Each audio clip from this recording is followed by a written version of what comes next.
মাছের ডিমে বড়া দেখিয়েছি, চাটনি দেখিয়েছি, এটা একটু আলাদা ধরনের করব। পেঁয়াজ দিয়ে দিচ্ছি, একটু কুচানো আর একটু রিং রিং ভাবে দিয়েছি, একটু ভেজে নেবো।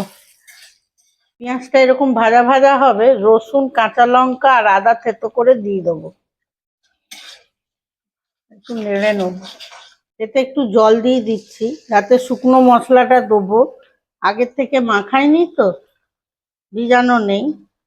হলুদ দিলাম, ধনে গুঁড়ো, জিরে গুঁড়ো, লঙ্কা গুঁড়ো আর কাশ্মীরি মির্চ দিলাম, দিয়ে ভালো করে একটু মিশিয়ে নেব, একটু কষানো হয়ে যাক।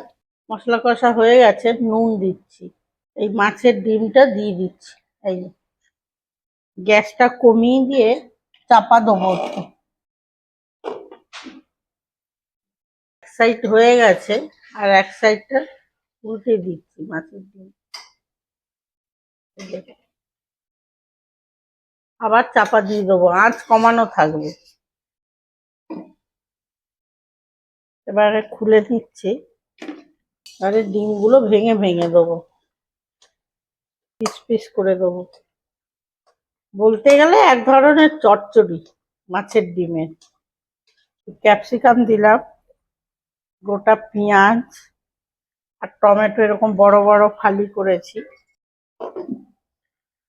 তেল ছেড়ে দিয়েছে আমাদের, হয়েও গেছে রান্না। আপনারা ধনে পাতা দিতে পারেন, আমি পালসে পাতা দিয়ে দিচ্ছি।